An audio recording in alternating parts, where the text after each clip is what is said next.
Halo para siswa, kembali lagi di video pembelajaran bahasa Indonesia. Pada kesempatan kali ini, kita akan belajar tentang unsur-unsur dan struktur teks berita. Apa sih teks berita itu dan apa yang dimaksud dengan unsur dan struktur teks berita? Yuk kita simak penjelasannya berikut ini. Berita merupakan cerita mengenai kejadian atau peristiwa yang hangat. Di dalam berita terkandung fakta yang dapat dipertanggungjawabkan kebenarannya.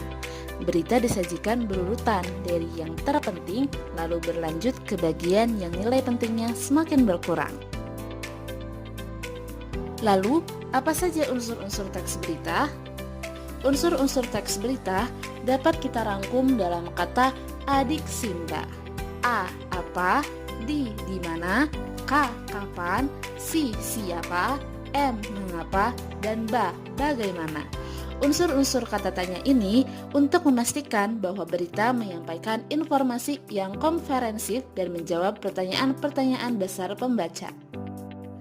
Selain itu, berita juga memiliki struktur berita yang disusun dengan pola piramida terbalik yang terdiri atas 3 bagian utama dan 1 bagian pendukung, yakni kepala berita, leher berita, tubuh berita, dan kaki berita. Pada bagian kepala berita, mengandung jawaban atas pertanyaan dengan unsur adiksinda. Leher berita merupakan kelanjutan kepala berita.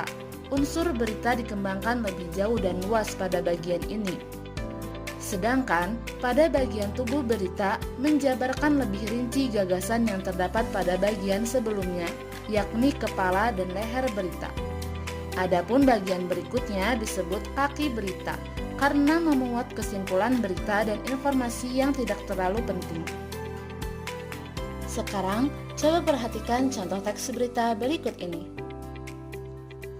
Pada bagian teks yang berwarna merah merupakan bagian kepala berita yang berisi jawaban-jawaban atas pertanyaan-pertanyaan unsur adiksinda, yaitu apa, di mana, kapan, siapa, mengapa, dan bagaimana.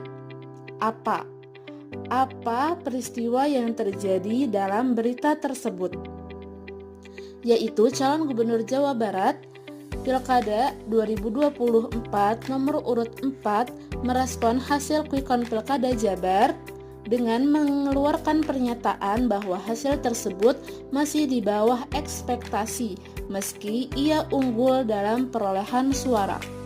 Selanjutnya Siapa calon gubernur Jawa Barat nomor urut 4 yang unggul dalam hasil quick count tersebut, yaitu Deddy Mulyadi. Di mana peristiwa tersebut terjadi? Dalam acara Musyawarah Ngawal Pilkada 2024. Dan kapan peristiwa tersebut terjadi? Pada hari Rabu 27 November 2024. Selanjutnya mengapa Deddy Mulyadi merespon demikian? Karena hasil quick count lebih rendah dari hasil survei awal.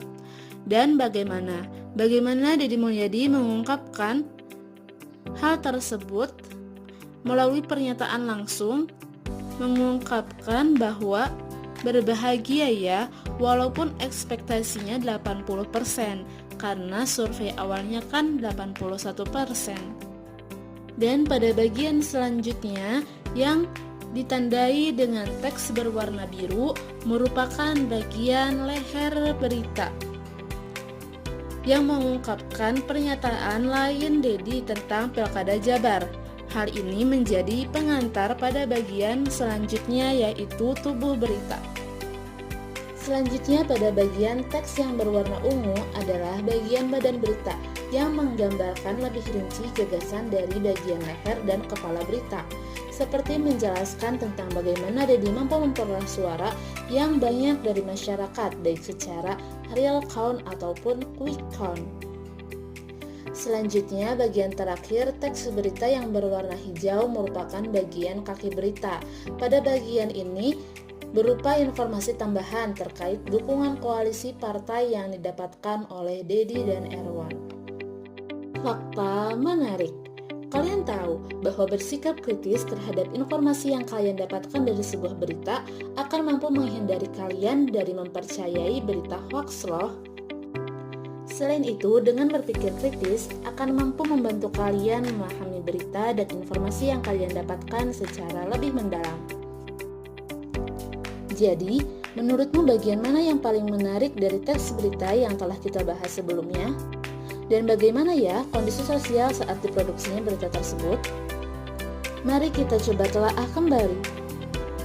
Dilihat secara keseluruhan, bukankah judul berita adalah bagian yang paling menarik? Deddy Mulyadi sebut hasil quick count Pilkada Jabar 2024 masih di bawah ekspektasi meski unggul jauh.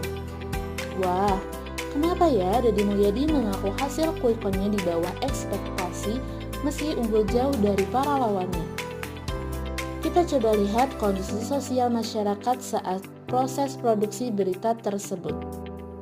Dalam masa kampanye, Deddy Mulyadi mendapatkan banyak dukungan dan unggul jauh dalam hasil quick count. Selain itu, Deddy Mulyadi juga menjadi pasangan yang mendapat dukungan terbanyak dari partai politik. Dukungan masyarakat kepada Deddy Mulyadi didasari karena Deddy Mulyadi memiliki popularitas yang cukup tinggi dibanding pasangan calon yang lainnya. Kalau menurutmu bagaimana? Yuk kita diskusi dan ajukan argumen kalian dari teks berita tersebut di kolom komentar ya. Nah, sekarang kalian sudah tahu kan apa saja unsur-unsur berita? Kalian telah berlatih mengidentifikasi struktur berita dan bersikap kritis terhadap suatu informasi atau berita secara bersama-sama. Setelah menonton video ini, kalian diharapkan mampu mempraktikkannya secara mandiri. Dan sampai bertemu lagi di video pembelajaran selanjutnya. Terima kasih.